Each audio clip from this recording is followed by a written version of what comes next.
This is why you need a variable ND filter.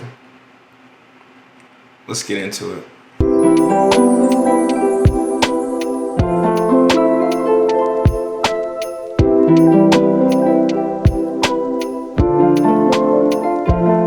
So my name is Treyleelee. I'm a videographer in Charlotte, North Carolina.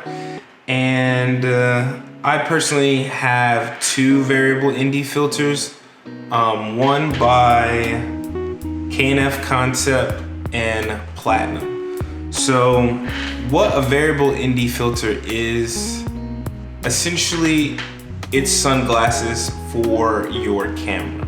You'll hear that term a lot when other people talking about it, but when you put on sunglasses, you can see everything. Everything looks a lot better. Your colors are better and you don't get that sharp light from the sun. This essentially does the same thing. So there's a ton of filters. There's polarizers, there's ND filters, there's variable ND filters. There's a bunch out there. Now, what I personally use is a variable ND filter. From ND 2 to 400.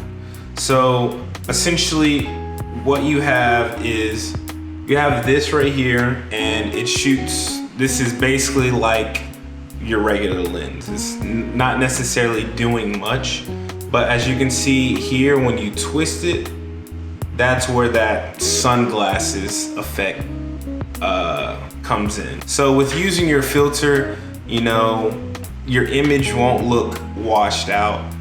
Your colors will pop a little bit more, and depending on how fast your lens is, say if it's 1.4, 1.8, or 2.8, and you're trying to shoot wide open, this will give you a lot more separation from your subject and the background. If you're in an environment which the light changes around you, say if you're at a beach or something like that, and you have clouds going in and out, or you're under a tree, or you're moving place to place or whatnot, this is very easy to just turn and make those compensations of the environment around you. So this is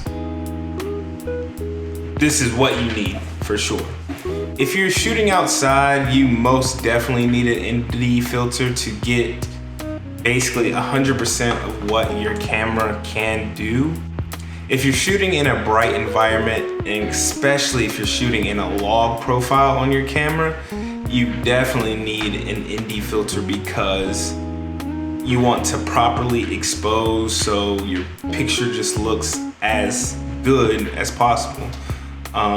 Without that, everything's just gonna look blown out. It's gonna be harder to edit. You gotta compensate more in your camera to get things looking the way you want them to. So on a variable ND filter, there's going to be notches all across the filter, and there's going to be a minimum setting, and then there's going to be a maximum setting. Now, if you go over the maximum setting, you're gonna see like an X, because essentially these things are two filters spinning like this. So once you're out of that range of what it's going to work, you're gonna see an X. And once you see that, your image starting to mess up, you know you went too far. So if you do photo or video and don't have a filter of any kind, this is the time to get one. You can thank me later. Appreciate y'all for watching. Out.